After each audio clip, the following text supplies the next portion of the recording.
All right, bet. Y'all should be able to hear me, right? Bet. Perfect, man. Hey, man. Let me make sure I have my audio out. Sent it all out. Appreciate to every single one of y'all that's in here right now watching. We about to make this quick because we got football today. I ain't gonna lie to you. Some hot games. We ain't gonna make this too long. Just a quick stream. Y'all got 2 streams this weekend. 2 streams from me, man. Not gonna lie. Man, can I get a round of applause just for myself real quick? That shit not easy. That stuff is not easy, bro. That stuff is not easy, man. But I had to legit get something out for y'all. But hey, appreciate you, Matt. Appreciate you, Matt. Hey, if y'all don't know, Matt, a lot of the songs that I've used and beats that I've used on my videos, like that's my guy. Like from high school, he's super talented and he's helped me out in my content career. So I appreciate him, bro. Appreciate y'all. But look, man, let me tell y'all real quick. We're gonna make this real simple. Yesterday was a crazy amount of games. We saw Steph, Bron go, and shout out to Steph and Bron, bro. Steph and Bron, look, look, those two dudes. When we talk about guys just being living up to the mantle, living up to their legacy, those two dudes, they get it done for us. Double OT game. It felt like you were watching number 1 seed versus the number 2 seed. That's how crazy it was. And both those teams are in the bottom half of the Western Conference right now. That game was insane. This entire week has been some insane scoring performances. I mean, I talked about Embiid on the last stream, and you had Luka who went off. You had D Book who went off. Shout out to them dudes over there, man. D Book and Luka went crazy. I'm not gonna lie to you, bro.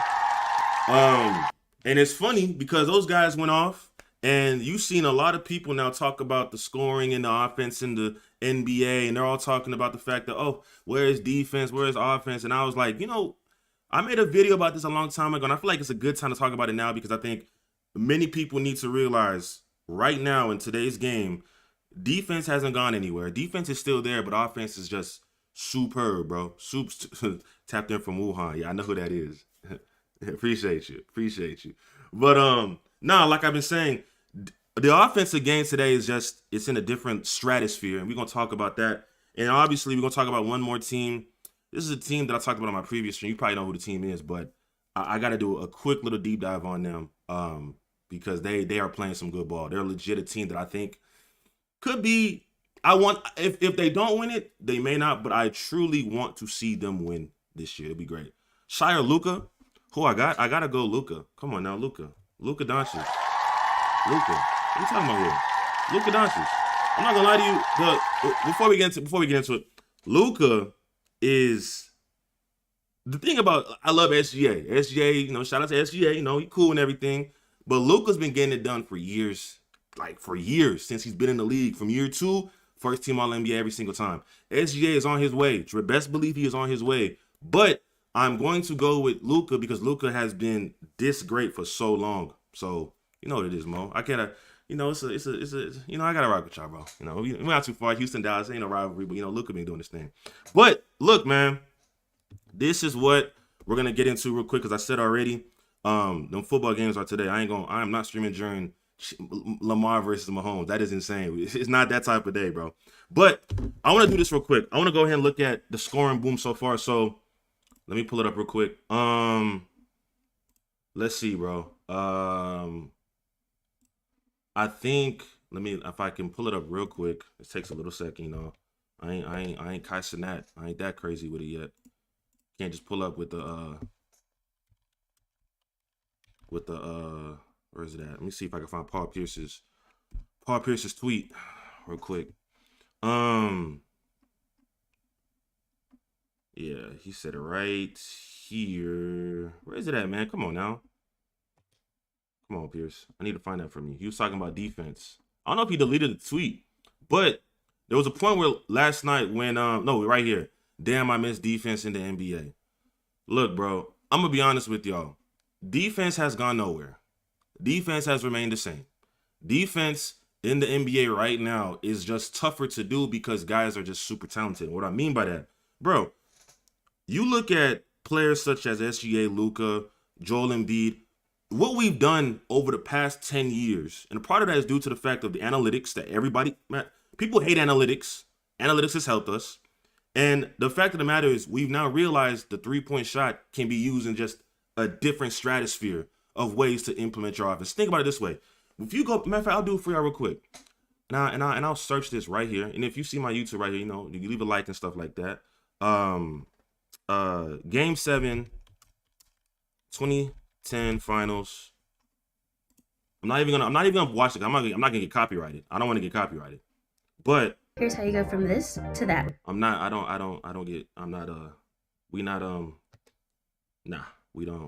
sponsored by Adobe yet. Soon, it's on the way. So off the rip, I'm just gonna go somewhere in the middle. Hopefully I get a set. I can get like a set on offense so I can find one. Bro, Kobe just shooting free throws. I ain't gonna lie, Kobe did not have a great game that game, but it was crazy. Bro, you got Kobe sitting at the 3 with Paul Pierce. Rondo, who's a non-spacer. Jared Wallace. Big Baby Davis. Like, the entire team's, like, let me see if I can get another one right here. I'll see if I can get an actual play. I want to get an actual play. Shot clock puts it up.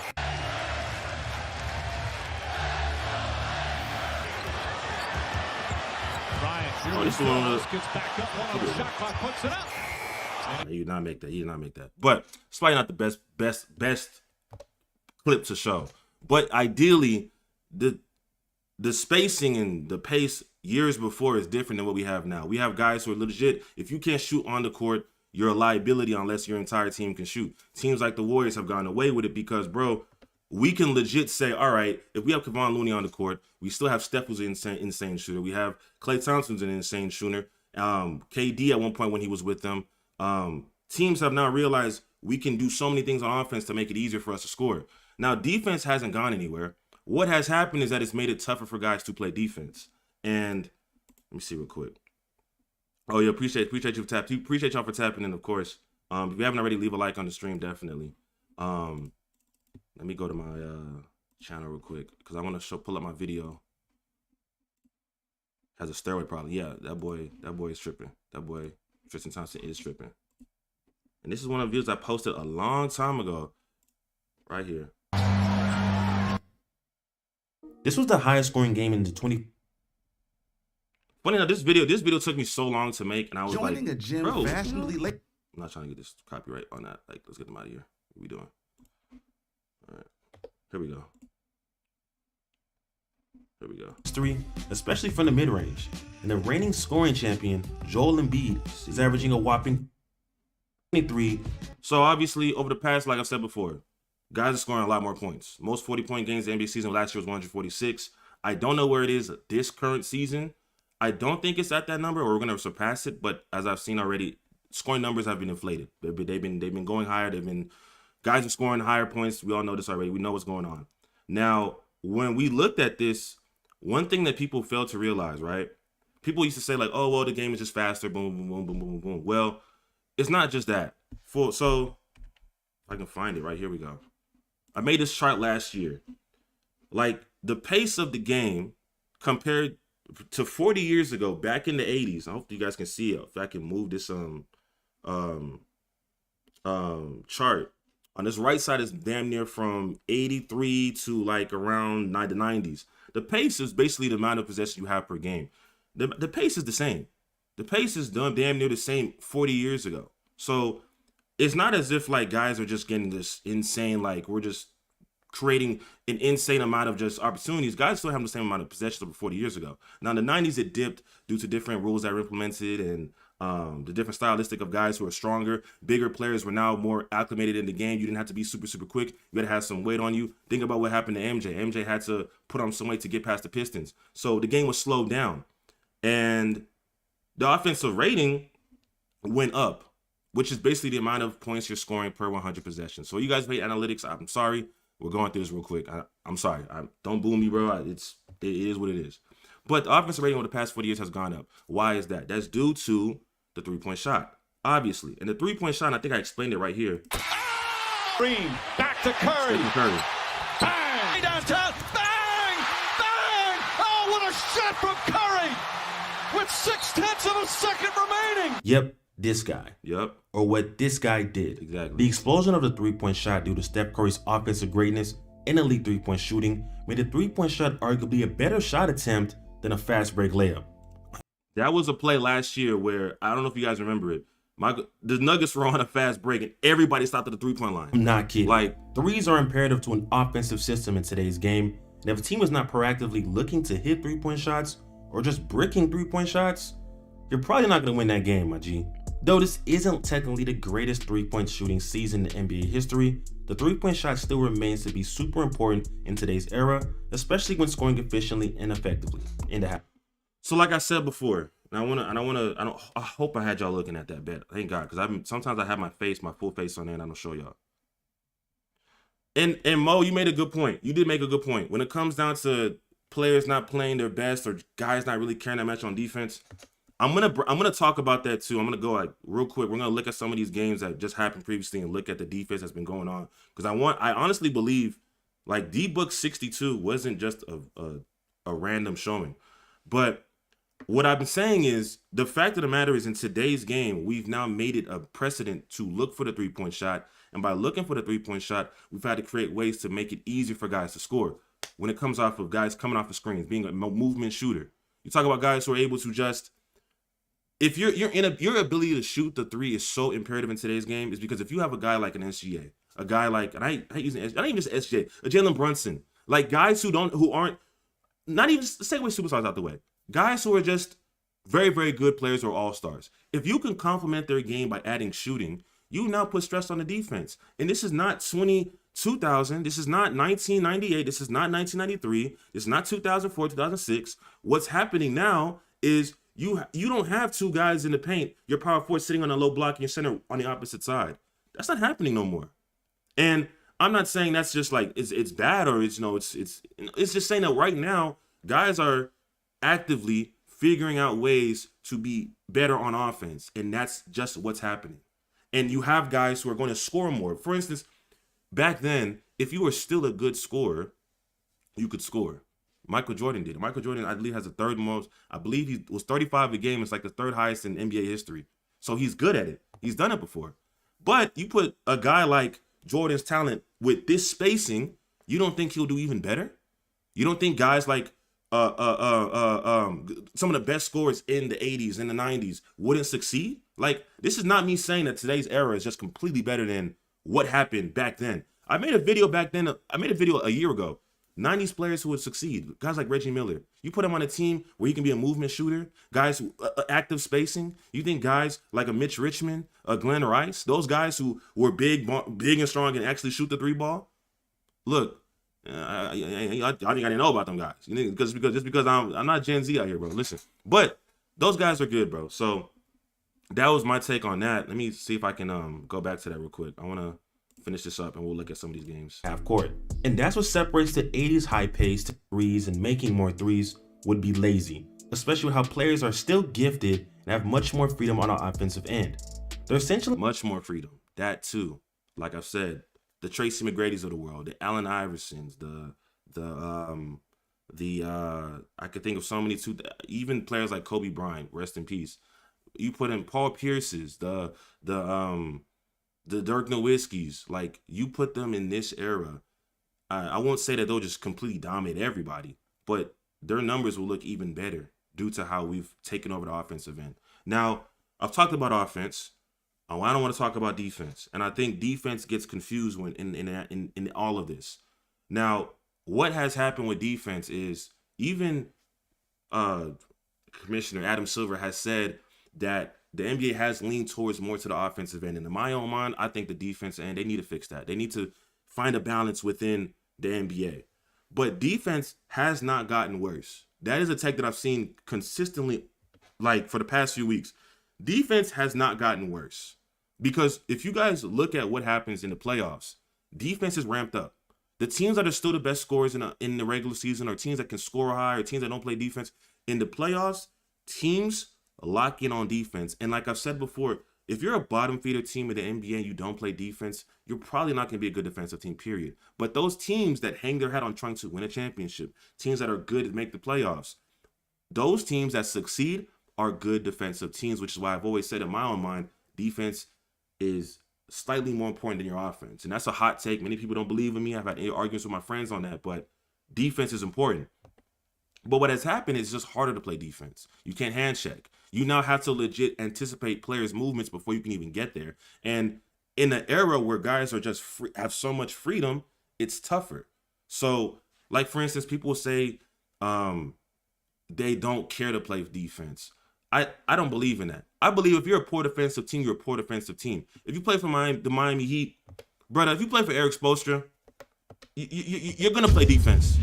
You're gonna play defense, bro. Like there's no explanation. You play for the Celtics, you're gonna play defense. You're gonna play defense. All these top tier teams. If I go back to every single championship team, bro, every single championship team for the past 5 years, the Denver Nuggets in the playoffs had one of the best defenses. I made a video on that. I'm not gonna go back to my videos. Y'all can go look back at them. They're on YouTube. The Warriors had one of the best defenses in 2022. 2021, who was that? Who won in 2021? The Bucks had one of the best defenses. Brook Lopez, Drew Holiday, Giannis Antetokounmpo. 2020, the Lakers had one of the best defenses. AD, Caruso, Braun, KCP. 2019, the Raptors. Bro, defense ain't go nowhere. It's still here. It's just the fact that it's harder to score. And if you're in these teams that are poor defensive teams that don't put energy in that effort in that area, it creates this scoring explosion that we're seeing so far. So that's my take on that, man. I'm gonna go ahead and look at some of these games that have happened so far, and I want y'all to look. Y'all are gonna look at me. D-Book 60, right? D-Book has 62. We're gonna go look at D-Book 62, and I'm not gonna lie. I looked at some of these clips. That motherfucker was hooping. I'm not gonna lie. That man was hooping. That man was hooping. Shout out to him. Shout out to D-Book. But again, if you're watching, definitely leave a like, man. Subscribe. You know, it helps people get in tune with the stream. They can see it. If you're enjoying it, help me, hook me out. You know what I'm saying? Help me out. You feel me? So let me find this real quick. The Suns played. Today's the 26th. They played 2 days ago. Yeah, the Suns was Jesus Christ. I can't think. Suns. No, that was. Bro, I really can't find this game. No, the Pacers beat them yesterday, so that has to be. Bro, when the fuck did the Suns play? Technical difficulties, like, oh my God. Oh, they lost that game. That's right. All right. Devin Booker. I'm going straight off of, and I want to be able to pause the game because they got copyrights. So make sure y'all good. Make sure y'all good real quick.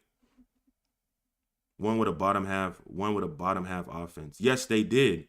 And just because you did that, bro, bullets on scissors. Oh, and thank you. And I'm gonna thank you for saying that. And I'm gonna get right back to it. Give me 1 second. I'm gonna go right to it. But this is one of my first videos that I made for like I think it was my fourth video. Right? It was my fifth video. The audio sucks. Bear with me, the audio sucks. And what I did, this was back in 2021, before the Bucks won the championship. And I said these are the NBA champions since 2000. Since 2000. Only 2 teams did not finish top 10 in defensive rating. Take a guess at where they were. The Dallas Mavericks? Nope. I sucked at making videos. Lakers squad. Back in the I sucked at making videos. So let's look and see which teams were in the top 10 offensive rating in their championship year. 19 out of 21 championship teams. 19 out of 21 championship teams. That number drops to only 10 teams. Okay, what about top 3? As you can see, only 5 championship teams were in the top 3 offensive rating in their 5 year. from 2000 to 2020. In regards to top 10 defensive rating, 19 teams were in the top Defense, so it's the sides, tied at that moment. Pretty similar to the offense. How about top 5? 12. Not too shabby, nothing too crazy. But let's look and see which teams were in the top 3 defensive rating in the championship year. 10 teams were 10. top 3 ranked defense. Compared to the top 5 that were in top 3 offensive rating. I put defense rating there. I was bad at YouTube at that time. I don't know what I was doing. But like I said before, I'm just saying defense has gone nowhere. Defense is still here. It's just we're in the scoring era. That's all it is. But yeah, I'm looking at D-Books. Buckets. Easy bucket off of I think that's Nemhard. So again, he comes off easy pull up, getting hot, now it's time to let's kind of make it hard for him.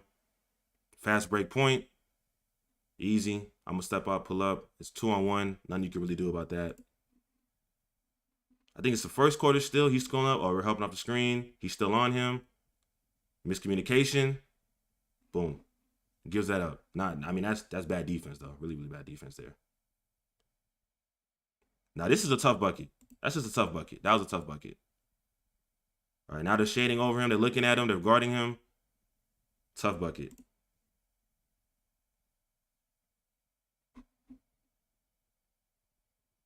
Now I want y'all to like look at the fact, like, what play was that? I want to go back to it. Like, it's literally 4-on-1 and 1, 2, 3, 4. 4 guys. Legit 4 guys outside. One guy's dribble penetrates. He has to help. Siakam has to help, leaving Kevin Durant on an island. This legit is like, it's not the fact that D-Book just had 60 because, I mean, you know, he was hot that night. But it's the mismatches that it creates. It's just mismatches that it creates now with KD. I draw. Oh, you got to come help me. You can't help. Easy pull up on them hard. Too easy. Now, it's not like you have a power forward. You have literally 3 guards out here. You have Booker, Beal, and I would even say guard. I mean, that's Grayson Allen. He's a small forward. I mean, sure, we'll take it. We'll call him that. But let me make sure y'all can see this real quick. Yeah, y'all good. I think y'all can. Yeah. Yeah. Let me see. But like I said, yeah, like, so, I don't know. Tough bucket. And I'm gonna look at the Pacers defensive rating too. This is a poor defensive team. Poor defensive team. Let me go look at them real quick. So I have them put up right here. Per 100 possessions, advanced stats, defensive rating.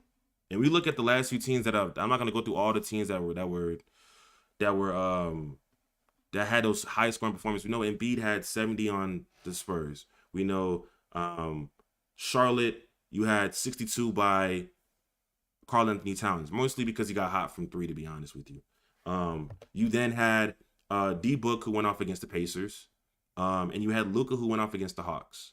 So I think many people are confusing bad defensive teams and using them as the example as the fact that poor defense is in the league. No, I don't think that's what it is. I think what's happening is these guys are just poor defensive teams. You have Charlotte right here, who is literally dead last in defensive rating. The Hawks are 3rd. The Pacers are 5th. And the Spurs are 6th, right? So, I mean, flip the script. You have teams like the Timberwolves, Cavs, Celtics, Magic, Thunder, Rockets, Sixers. I mean, those teams, they hang their hat on playing defense. Now, do I think the Hornets and these teams are a stain on the league because of how they perform? Yeah, I mean, these guys, for the most part, most of these teams right here are rebuilding or don't have guys that are legit, like, pure defenders, or maybe their defensive scheme isn't the greatest. But they're not the focal point and idea of what the league is today. I don't believe that. I think we're scapegoating I think people are scapegoating and using them as the reason why defense is bad. No. Defense is not horrible. Defense is just harder to play, and these teams just don't hang their hat on defense. And there are teams that are just bad. They're bad teams. If you had teams back in the 80s and the 90s, you still have bad teams that are poorly perform in that area. So that's how I view it.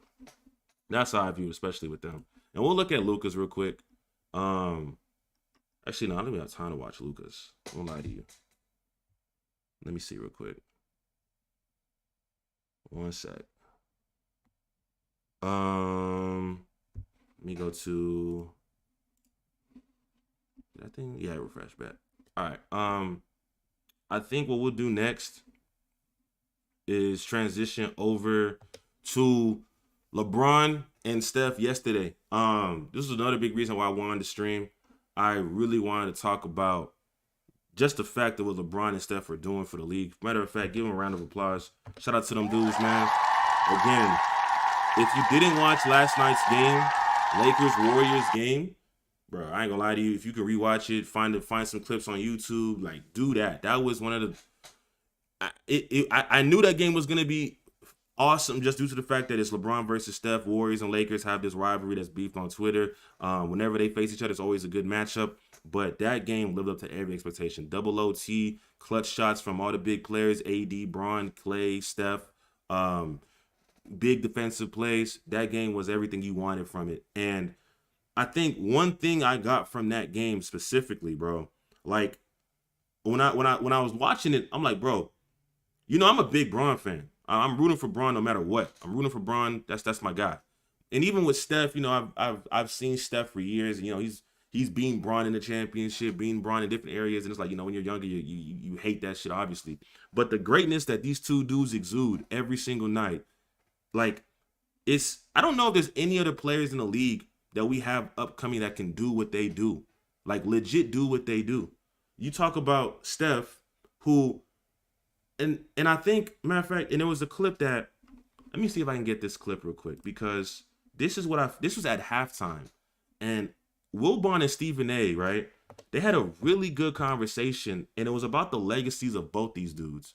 And I thought about it. I'm like, bro, I'm sorry. I was in my NBA feelings, like, bro, like, yeah, this is actually awesome. I can see both these two dudes play. And I was thinking about it, I'm like, bro, the fact of the matter is we got to see Curry and Bron, and I'm trying to think of like a rivalry that is like, that we got to see these two dudes match up time in after out. Now, of course, Curry is 3-1 in the finals. LeBron, we can count play-ins, we can count playoff series, but ideally when these two dudes go at each other, we're getting great basketball. And I looked at it and I'm like, bro, this rivalry, bro, like, where does it rank amongst all-time rivalries? I know we talk about Bird and Magic, and there's a level of like history behind it, but what we get from Bron and Steph, man, is something crazy. And Wilbon said something I wanted to see if he can. Teams, we focus on a lot of that, and there were a lot of other great players involved. Was underappreciated, and I think there's a reason. Hold on now. I think because LeBron changed teams, we focus on a lot of that. And there were a lot of other great players. Steph and LeBron, as I think we should have. Well, you should. Well, you're wrong. And Bird and Magic, too. But those guys stood out in a way where we were able to just zero in on them. We didn't do that as much with Steph and LeBron as I think we should have. Well, you should. Well, you're wrong. And Bob Myers is wrong. That's why he ran out of it. So, like, you mentioned that we basically did not look at Steph versus Bron as two dudes going at each other. And to be honest with you, we didn't. We necessarily did not. There was no reason to, because at the time, think about it. Bron had already won his second championship, fourth MVP by 2013. Steph had made his first NBA final, first All-Star game. And then really the conversation was never Bron versus Steph until maybe 2016, 2017. It was really Bron versus Kobe. Then it was Bron versus KD. And then Stephen Curry hopped into the limelight. But when we got Stephen Curry going crazy in 2015 and so on, we legit shifted from that moment. It was like, okay, well, this might be the guy. But Stephen A brings up a point that I think it's just the truth, and I think you guys are probably going to agree too. Here, you understand? So I couldn't get at him this particular halftime. The first time they went against each other, Golden State was puppies. LeBron James had to do it alone because Kevin Love and Kyrie Irving got hurt, and he had Matthew. They overcome a 3-1 deficit after Adam Silver gave them that stick for the game 5, and Bogan and Iguodala gets hurt, and then as a result they come back. Kevin Durant was there, so the You're proving my point. I'm saying it was. You're concentrating on all. So I don't want to get copyrighted. I'm gonna say it again. They come back from a 1-3 deficit. The last 2 times they met, Kevin Durant was there, so You're proving my point. I'm saying it was. You're concentrating on all these other themes and not talking about the two of them. But I'm saying it wasn't worthy of being seen as the kind of rivalry compared to the Birds and Magics, Well, not even in the same stratosphere. I won't say it's equal to Bird and Magic. You never. I know that. I said now again. You went to all these other themes we did not lock in, and maybe it's our fault. They weren't We're getting worthy. distracted. He's saying it wasn't worthy, but I'm not going back to that. I'm good on that. But basically, from what I got from what Stephen A was saying, bro, literally when we talk about Steph and Bron, the reason why we don't look at it that way, and I think it was the fact that the level of where each team was at, where it was like when let's be honest with ourselves, when Kevin Durant joined that team, it basically ruined it. It basically ruined it, bro. It basically ruined it. When Kevin Durant joined the team, it ruined it. And I'm not trying to slander Kevin Durant. I'm not on that shit today. I'm not on that. But what we could have gotten from LeBron and Steph all time, going about their careers from 2015, 2016, if Kevin Durant does not join that team, I think we have a rivalry that matches up with Steph with Magic and Bird. We talk about guys who are legit Finals MVPs, guys who are the top, like those are the two dudes who are top 10 in the league today. And I know people in the 80s like, well, Magic and Bird are the best duo. Like, that's the best rivalry of all time. Yes, that is one of the best rivalries of all time. Absolutely. Absolutely. There were great moments in that. But when I talk about Steph and Bron, bro, we could have legit had these two dudes duking it out for years. And possibly they don't bring Kevin Durant in 2017. Maybe they bring someone else, like maybe, I don't know who they bring in. But they brought in the thing too with that rivalry between Steph and Bron and their legacy is that the reason why we can't look at it solely as Steph versus Bron for years is because the guy that we had been using to talk about LeBron and use to compare him to and say was better than him, we were saying it was Kevin Durant. So the moment he joined Golden State, it became, oh, Bron versus KD in some limelight. And it's the truth. I mean, Kevin Durant won 2 Finals MVPs for the Warriors. And honestly, you can go back and look at him and say maybe Stephen Curry could have won one of those years, or maybe because he still was an impactful player. He didn't fall off a cliff. Kevin Durant was just able to play in one of the greatest offensive, like I've talked about offense for the past 30 minutes. That offensive system was legit. Anybody eats. You go crazy one-on-one with Clay, Steph on the 2 sides. You got, like, what? You going to double me when I got 2 dudes right here? Nah, it's not possible. But I just think that you bring in a guy like Kevin Durant. Remember, in 2014, he was an MVP. 2012, they were duking out in the finals. And people had Kevin Durant over LeBron at some aspect of the game, which I don't agree with. But if you were following basketball back then, you knew people thought Kevin Durant was going to take the throne from LeBron. And you brought him in to go to State, and then it kind of changed the aspect of that rivalry. It changed what they could have been. And, bro, I don't... I look at the game yesterday and I'm just like, bro, we are legit. I don't even know. I'm trying to find the game yesterday and just try to pull up the last few clips of no Devin Booker, please. I'm not trying to watch you. I just want to show the clips from yesterday. Like, it was that shit was live. That shit was live for sure. Did he not post it yet? Oh, it's not posted yet. Oh, he doesn't have it on there yet. Damn. But it was clutch shot after clutch shot by LeBron and Steph. I think Steph had 46. LeBron had 30, 12, and 30, 20, and 12. Bro, man, the league has a lot of question marks, man, of who's gonna be the next guy up, man. Because we have 2 all-timers, and whenever they match up, their legacies are intertwined. I don't know, bro. But I think that wraps it up on the LeBron and Steph thing. Like, as a LeBron fan, again, I know people out here, I think there's a few people who see Steph losing games and don't give a fuck. You don't have to care about Steph at all. If Steph took away championships from your team, by all means, if you want to talk shit and hate on him, I ain't gonna stop you. I'm a LeBron fan from Houston. I ain't gonna lie. My summers were not live. My summers were not live because of this dude. I've had one good summer in 2016 and that was it. But you know what it is. Those 2 dudes, their legacies are intertwined. I think, I don't know. I just think that the game is in a better spot when those 2 dudes are there. And when they're gone, you got to appreciate it. But I'm going to wrap it up on that. I got one last thing I want to talk about, bro. One last thing. And I'm going to give a round of applause, man. A round of applause to this team when I did my rankings, y'all were in that. First of all, if you've been watching my videos that I've been posting, I appreciate you. Any feedback or tips you have from me, you guys know too. You can hit me up in the comment section, stuff like that. But I posted my rankings video like a week ago. I told y'all, hey man, this team, I'm not too sure about them. I might be tripping. Y'all went in the comment section and told me, hey man, you're bugging. This team is legit here. And that is the LA Clippers, bro. The Clippers, man. The Clippers. LA Clippers, man. Look, the Clippers, I told y'all last stream, I'm a Rockets fan, or LeBron fan. As an NBA fan, I would not mind watching the Clippers win a championship this year. It would be great. It would actually be something.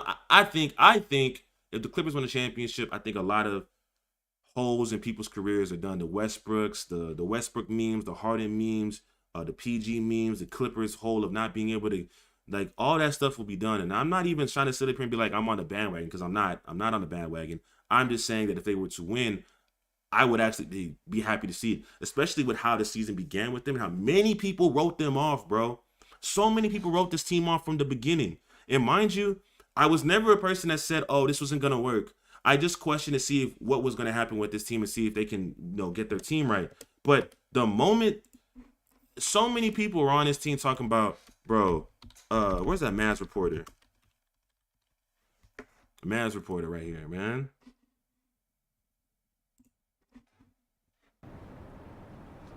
Mind you, this is when they went on I think they lost Winning's 6. nice. Ask the producer to pipe this into the. Listen, I get on my knees every night and pray for someone to believe in me like Daryl Morey believed in you. You wanted a certain coach, they brought in Mike D'Antoni. You want to play a certain style, they played it. You wanted Dwight Howard, they brought him in and got rid of him when you were tired of him. You wanted Chris Paul, they brought him in. That's cap too, because Dwight Howard was injured. He was injured at that time and already washed in 2016. Got rid of him when you were tired of him. They brought in your old friend Russell Westbrook. You want to go to Vegas on off days? They looked away. You wanted the team to stay over so you could go out at night? They changed the schedule. Durant, it's going to work, the big three. And all after 1 year, you wanted out. You realized, oh my gosh, I took this guy for granted, the guy that believed in me. I went back with Daryl. And that's cap. So I'm not even gonna go through because y'all seen it already. A lot of the shit he said wasn't even factually true. He went to Brooklyn to go win a championship. Kyrie wasn't playing because of a vaccination, because for whatever reason he didn't want to get vaccinated. That's his own choice. But because of that, he missed games and the NBA suspended him, I believe, or he couldn't play home games. Then or home or away games, I forgot which one it was. Then Kevin Durant gets injured as well. That's coming off a season where he was playing like an MVP candidate, gets injured and injures his hamstring. And then goes into that offseason, that same playoff, still plays on that bad hamstring, and then goes into the offseason, doesn't have enough time to recuperate his hamstring, and is still unhealthy. And he does all that because he wants to win a championship. I'm not going to sit up here and boost James Harden, but a lot of the things this man said right here, bro, was bullshit. That's besides the point. When it comes to these dudes, bro, the Clippers in their last 25 are 21-4.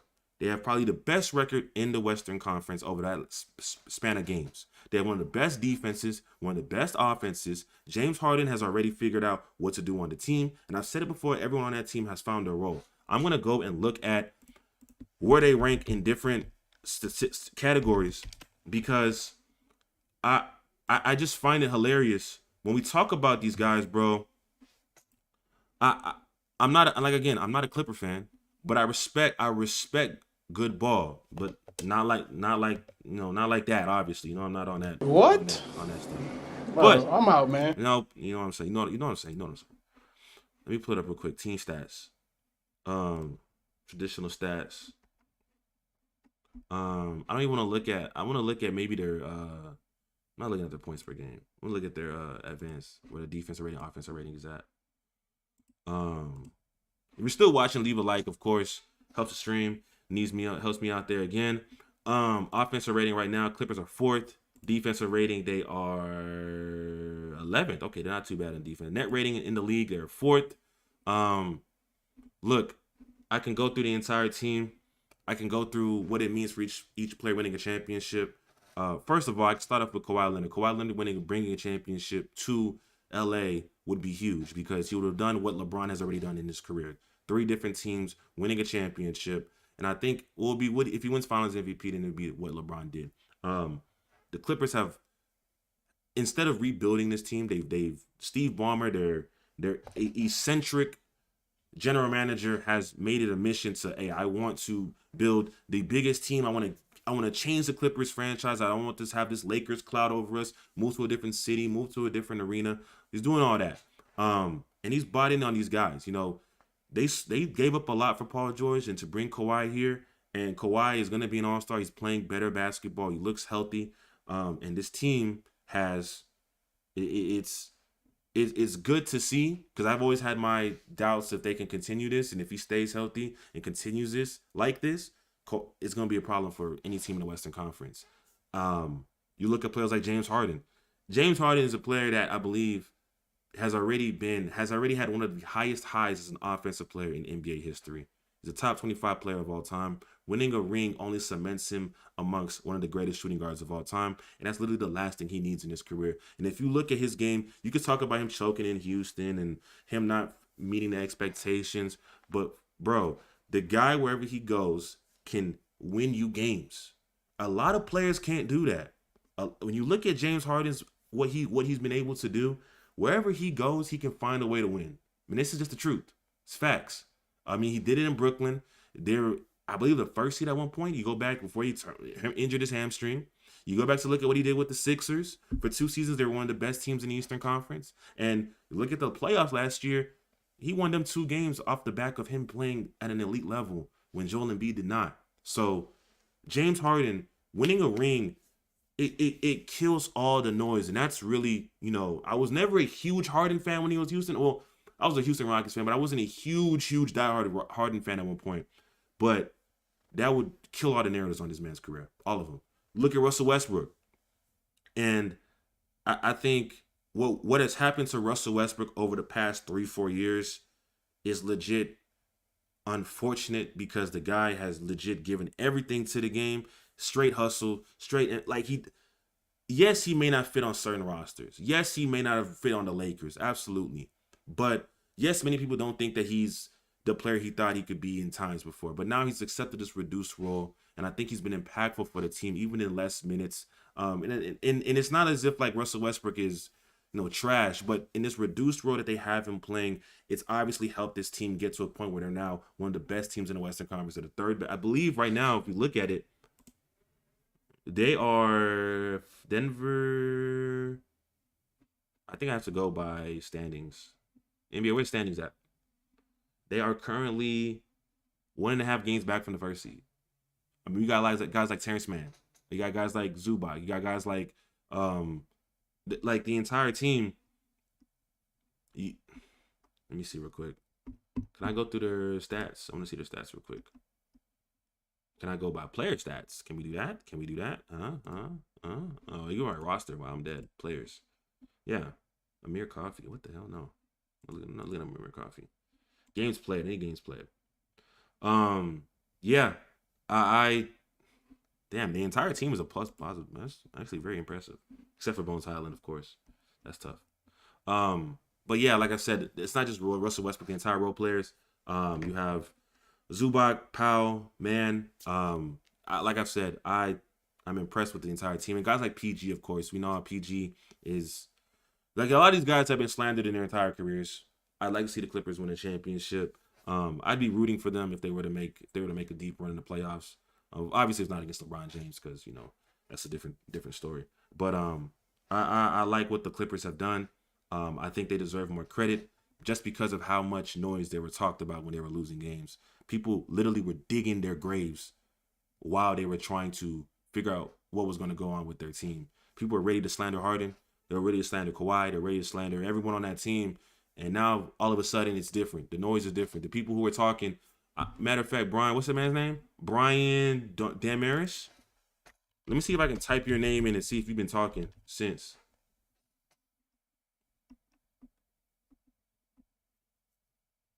Yeah, I don't see none. Ends James Harden. Will he find his role? He found his role. Nothing. I typed in Brian. I ain't seen him since. He quiet. James Harden was right. He been quiet. I ain't seen him since he talked all that smack. Hey man, cat got your tongue, bro. I guess. I don't know, bro. I don't know. But yeah, bro. Like I said, the Clippers. That's the team that I as an NBA fan strictly, I wouldn't mind seeing them win the championship for sure. But yeah, bro. Damn. I think that covers most of what was going on today. I didn't want to do a really, really long stream today. I know we have like football going on and I got to study. Y'all see where I'm at. Y'all see it. This ain't no joke. I got to legit get on my grind, but I wanted to get out some streams for you guys. I wanted to talk about a few things. I'll probably post them on the YouTube channel just so you can rewatch them. But next live stream will probably be on Friday. We'll be talking about the reserves, the snubs, trade deadline targets, a lot of different things before then, because that night I'm also going to be DJing. So I have a busy week and I have a test this week. Jesus Christ. I'm not going to lie. It's very crazy out here, man. That's life of a grad student that DJs and does YouTube on the side. It's a lot of stuff to do. But look, man, I appreciate y'all for watching. I appreciate you guys for just tapping into the stream. Even if you're watching it on a later date, I don't even care if you're watching it later. I appreciate you guys for the support. I'll catch you guys on the next one. Y'all be safe. Until next time,